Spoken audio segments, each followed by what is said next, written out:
এটা কিভাবে আগামী 1 বছর যেহেতু হাতে আছে, এর মধ্যে এটা একটা পাকা কাঠামো করা যায়।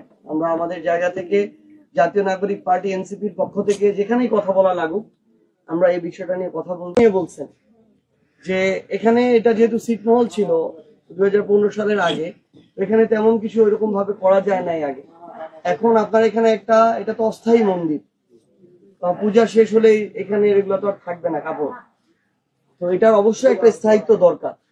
আমরা এটা মনে করি এবং বিশ্বাস করি যে যেটুকু আপনাদের প্রাপ্য ওইটুকু আপনাদের আদায় করার ক্ষেত্রে আমাদের সহযোগিতা করা আমাদের এটা দায়িত্ব।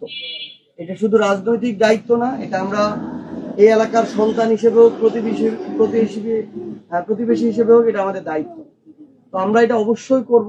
এটা আমরা আপনাকে বলছি যে আপনি যে কষ্ট নিয়ে বলছেন, এটা আমাদেরই অনেক কষ্ট লাগছে।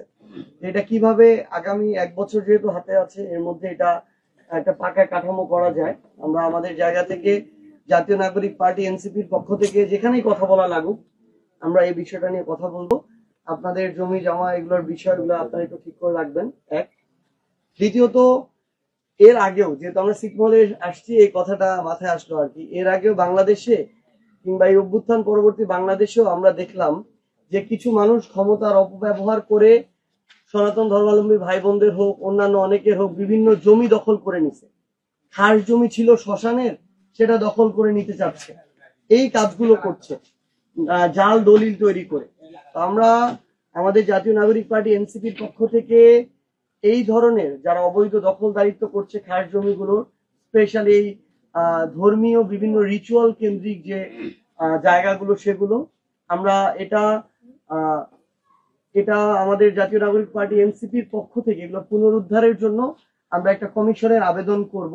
এটা আমাদের জায়গা থেকে আমাদের কমিটমেন্ট। আর আরেকটা জিনিস হচ্ছে, ওনার কথার মধ্যে আমরা একটা ভয় দেখেছি যে কখন না কখন এখানে যেহেতু ওইরকম ভালো করে ইটের দেয়াল নাই, ভেঙে যায়, ওনাদের উপরই দোষ আসে না সবার উপরে দোষ আসে না, ঝামেলা তৈরি হয়।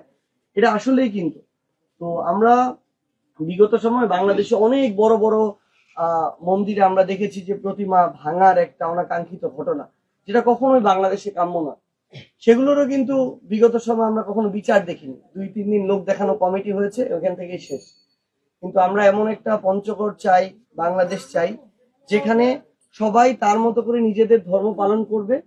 এবং আমি তো খুব স্বাভাবিক, একজন তো আরেকজন ধর্ম পালন করতে যাবে না, কিন্তু সম্মানটুকু যেন থাকে যে উনি ওনার ধর্ম ওনার মতো করে পালন করছে। এবং কতটুকু সাপোর্ট দিতে পারি এটা বড় কথা নয়, কিন্তু কখনো যেন সমস্যার কারণ না হই আমরা এই চেষ্টাটুকু করব।